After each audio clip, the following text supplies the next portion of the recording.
বিশ্ব ভালোবাসা দিবস সামনে। একসময় এই দিনটি ঘিরে বাড়তি উচ্ছ্বাস থাকলেও এখন কাজের ব্যস্ততায় আর সেভাবে উদযাপন করা হয়ে ওঠে না।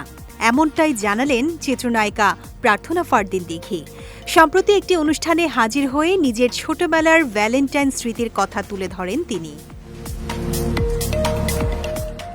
দিঘি বলেন, স্কুলে পড়ার সময় ভ্যালেন্টাইন ডে মানেই ছিল বন্ধুদের কার্ড দেয়া, ফুল দেয়া আর অনেক আনন্দ। তখন এসব নিয়ে আলাদা একটা উত্তেজনা কাজ করত, কিন্তু এখন বড় হয়ে গেছি, কাজই বেশি গুরুত্বপূর্ণ হয়ে উঠেছে। এবারের ভ্যালেন্টাইনেও শুটিংয়ের পরিকল্পনা রয়েছে, আর যদি কাজ না থাকে তাহলে জ্যামের ভয়ে বাসাতেই থাকি। প্রিয়জনকে গিফট দেয়া প্রসঙ্গে দিঘি বলেন, প্রিয় মানুষকে উপহার দেওয়ার জন্য এখন দারুণ সব কালেকশন রয়েছে। স্কিন কেয়ার, ফ্যাশন ও হোম অ্যাক্সেসরিজ সবকিছুই পাওয়া যাচ্ছে। সময় সুযোগ পেলে তিনি গিফট কেনেন বলেও জানান। চলচ্চিত্র পরিবারে বেড়ে ওঠা দিঘি প্রয়াত অভিনেত্রী দোয়েল ও অভিনেতা সুব্রত বড়ুয়ার একমাত্র কন্যা।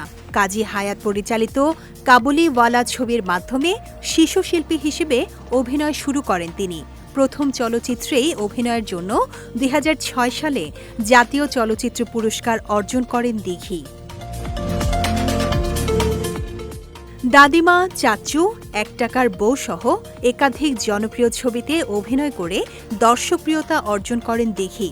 বর্তমানে অভিনয় থেকে কিছুটা দূরে থাকলেও সামাজিক মাধ্যমে নিয়মিতই আলোচনায় আছেন তিনি।